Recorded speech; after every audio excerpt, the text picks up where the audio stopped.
কড়াইতে বন্ধুরা আমি বিট, গাজর, ক্যাপসিকাম দিয়ে ভালো করে নাড়ছি।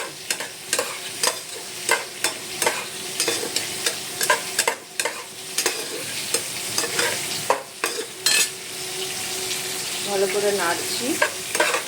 সেদ্ধ করে রেখে দিয়েছিলাম আগে, জলটা ফেলে নিয়ে এবার ভালো করে নাড়ছি।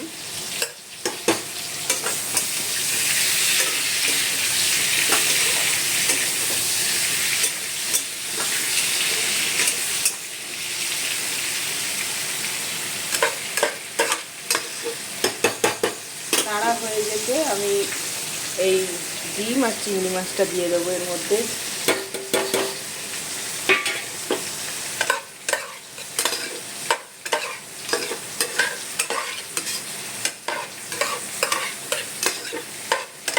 নেড়ে নিচ্ছি।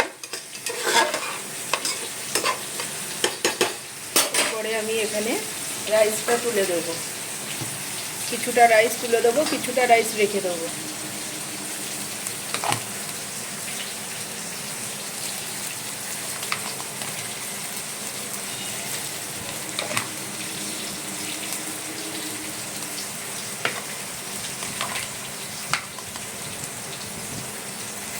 এই তুলে দিলাম, এবার নাড়বো।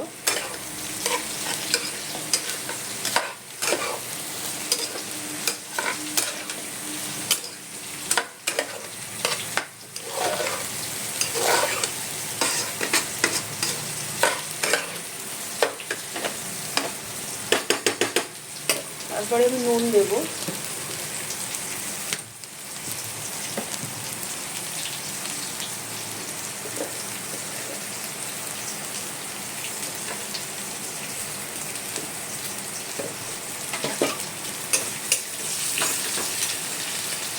নুন দিলাম।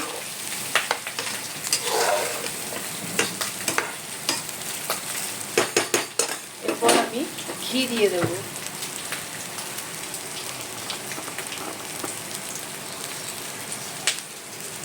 ঘি দিয়ে দিলাম।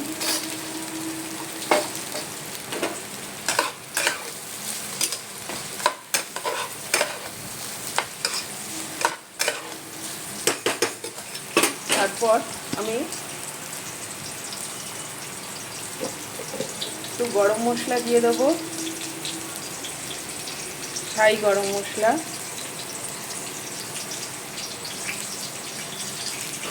এরপরে এটাকে এরকম করে মিক্স করে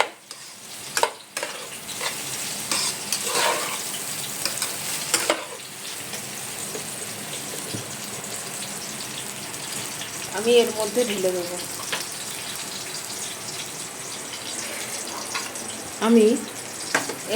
ঢেলে দেবো।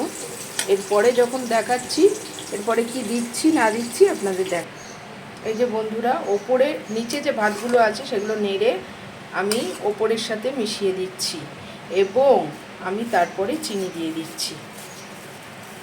তারপরে চিনি দিয়ে দিলাম।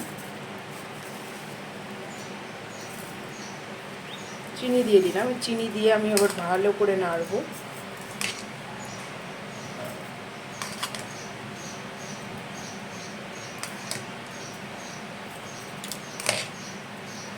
জায়গাটা আসলে ছোট হয়ে গেছে বলে একটু প্রবলেম হচ্ছে।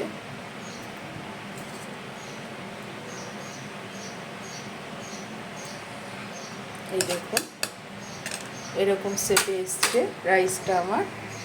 দেখুন নিচের ভাতগুলো আমি সব ওপরে দিয়ে দিয়েছি, দিতে শেপটা এরকম এসছে। কেমন হলো আপনারা জানাবেন, লাইক কমেন্ট শেয়ার করবেন, পাশে থাকবেন, সাথে থাকবেন।